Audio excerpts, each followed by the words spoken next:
Alrighty, so it's been a while since we have last done one of this, but today we're going to do a News of the Week episode. And today it was announced that Apple TV will be lowering the price for MLS Season Pass for the second half of the season. And I believe for the second half of the season, they lowered the price to $49.99. And if you are an existing Apple TV Plus subscriber, then you will get that for $39.99 and you get a $10 discount. Now, obviously, it's not a big surprise that Apple TV decided to do that, and especially with the way that we've seen this happen before in other leagues, like League Pass for the NBA extra innings, and even NHL Center Ice, where they decided to reduce the price by half by the midway of the season. Now, what's kind of interesting is the fact that not only for people that want to sign up for Apple TV, they get a reduced price for that, but they also get the League Cup action. So not only the fact that they get the second half of the season, but they also will get all the League Cups game that is exclusively being broadcast on Apple TV. Now, what's also kind of interesting is that Apple TV had definitely talked about the situation with the viewership and the ratings, and this is definitely been a big discussion point with Apple TV. And I think maybe by the end of the season, we'll definitely do a video talk about Apple TV in terms of the first season where the network has broadcast all these MLS game and League Cup, and just kind of talk about some of the pros and cons, because I think when you look at uh this season, and this has been really a big talking point in MLS, where is it actually successful that Apple TV, the way that they do it, has actually made the league reach out to a wider audience and has really improved the quality in terms of the broadcast, which, on the second part I think they definitely done, but on the first part I don't know about that. And especially it's also kind of hard to understand whether or not if the league has grew in terms of viewership. That's been one of the problems for the league for the past couple of years, where viewership has been having a problem, and it kind of continued to have it to a point where it's gone way worse when you look at some of the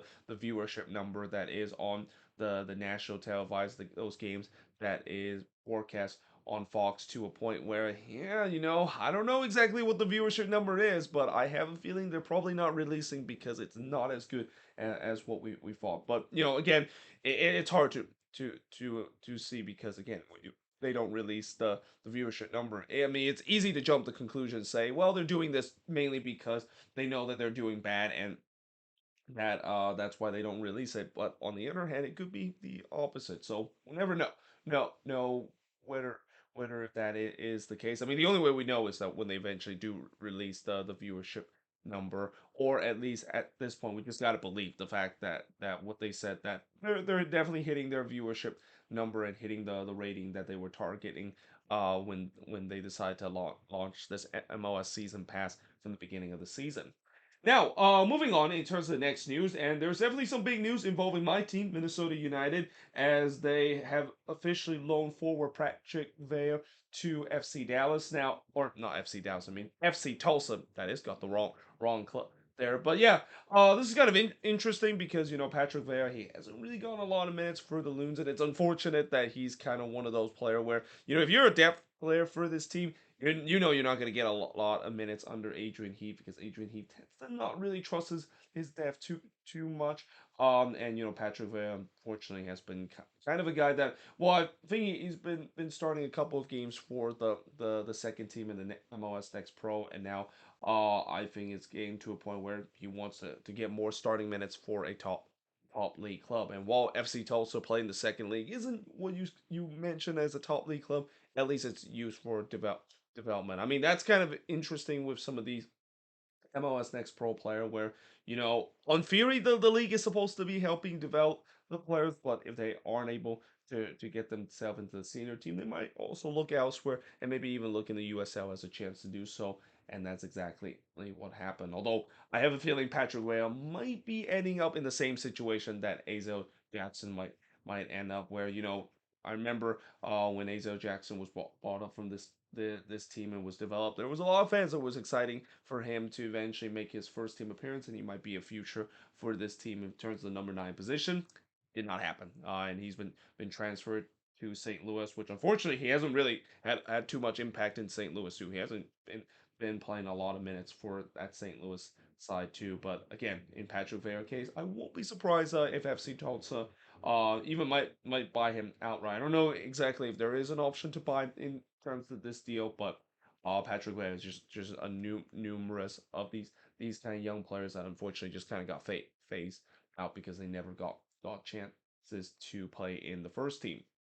Now, speaking of striker, Minnesota United also is set to transfer Luis Amrilla to Mazatlan in Liga MX. So there's been a bit of a transfer saga involving Luis Amrilla. There's been rumors that he's going to be going back to Ecuador, might be going back to his old team LDU Quito, and then there's rumors that he might go to Liga MX and Mazatlan might be his destination, and it seemed like that is the case. So he's kind of going with the Ake Loba kind of route with the way they're going to Mazatlan, which by the way, I wonder how Ake Loba is actually doing with Mazatlan. I wonder if he is actually having a good impact ever since, the Nashville decided to cut ties with him.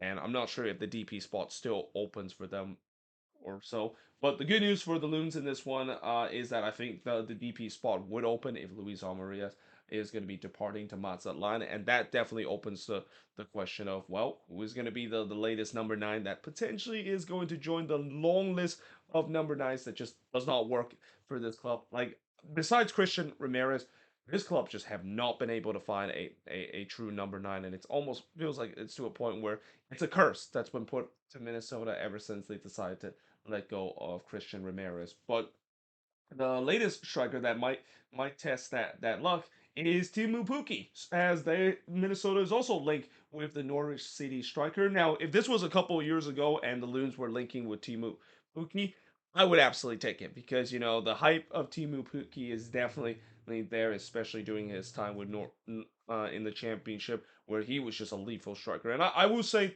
that Teemu Pukki is kind of one of those strikers that he's just too good for the championship, but maybe not as good enough in the Premier League, even though he has had double digit goal scoring campaign, and this season in the championship he has had double digit goal scoring again, but definitely not at the rate where we saw a couple of years ago when he was with Norwich in the championship. But nevertheless, I mean, I even though he's not as what he was a couple of years ago, I would take him in, especially with the service that he's gonna get from Reynoso.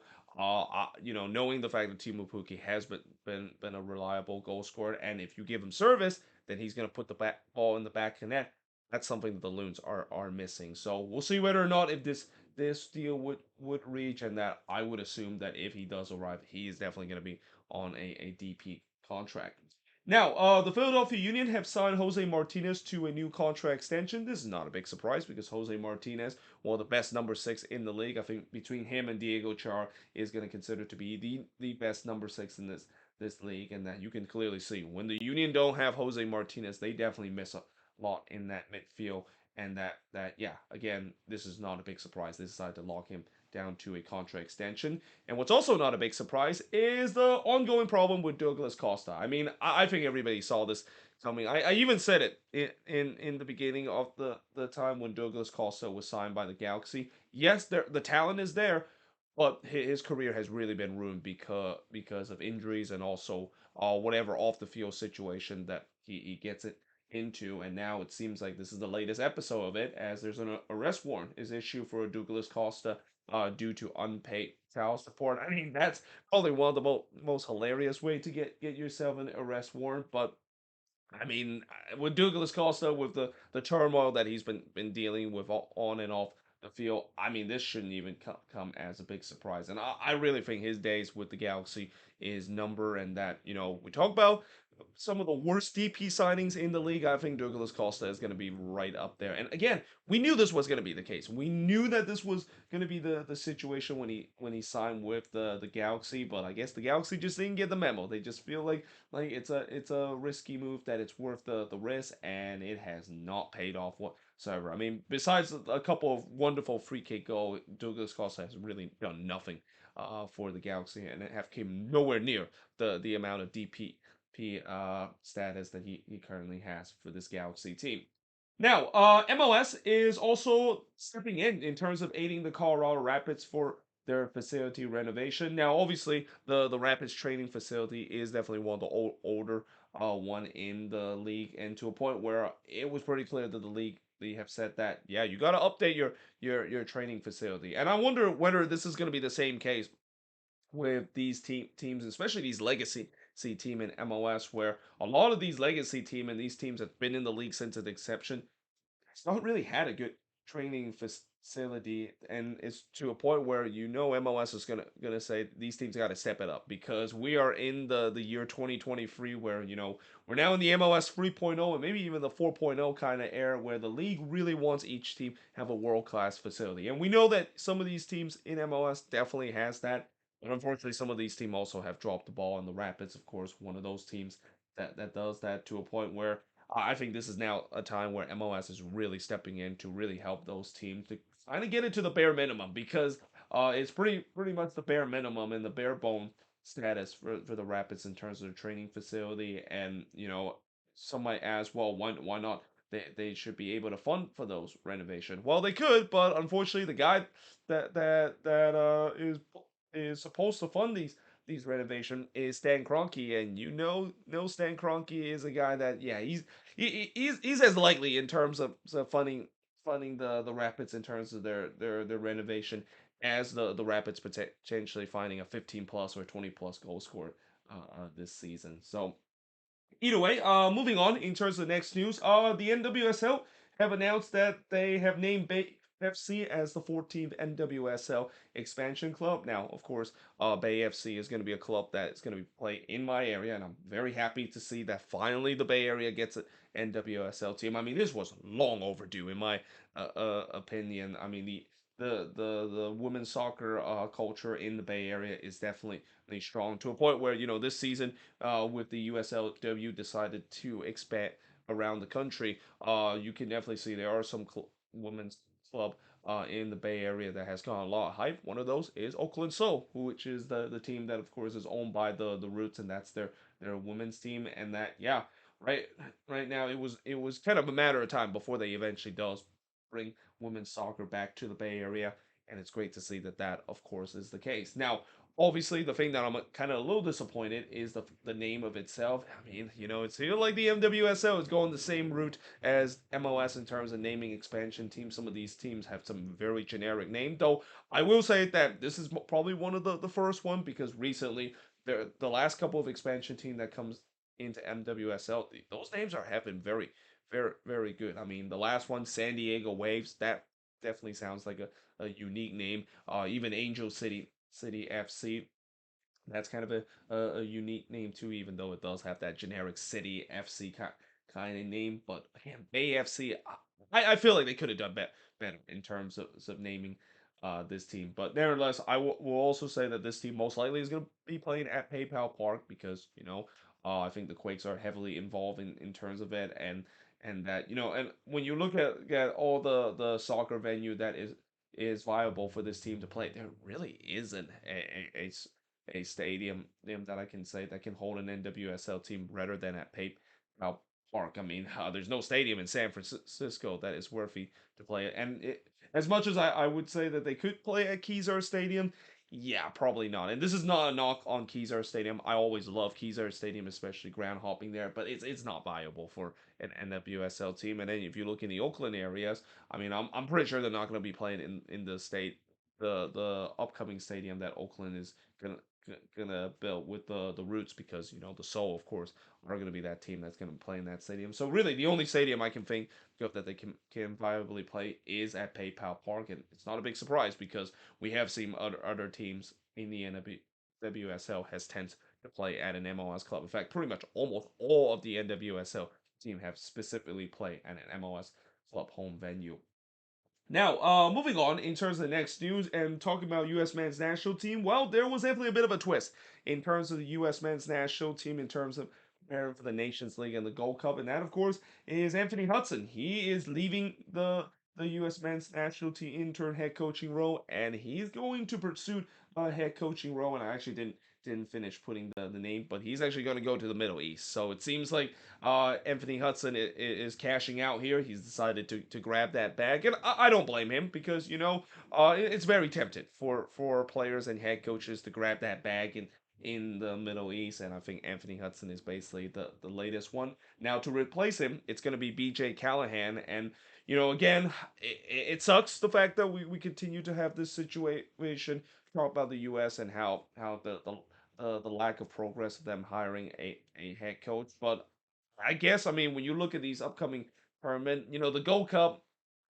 I don't think this Gold Cup is going to really be a tournament. I mean, the U.S. will take it seriously. They want to win it, but it's not as prestigious, especially with the Copa America that is going to be coming into the U.S. in 2024, and especially in terms of those Nations League games. Those are going to be something that ML or the U.S. is going to be really be working harder for, because those are kind of act as qualification for the Copa America. I mean, imagine if in Copa America 2024 and it's in the U.S. and the U.S. don't actually qualify for that tournament, I mean that would just be a nightmare. And I'm pretty sure whoever organized Copa America to be happening in the U.S. once again, they I mean they said that they want the U.S. to really uh earn their keeps in terms of being in the tournament, but they also are just praying that they don't screw it up to a similar point where we saw in 2017 in Cuba, and in that moment that will always go as the darkest one of the darkest days in American soccer, with them losing to Trinidad and Tobago and missing out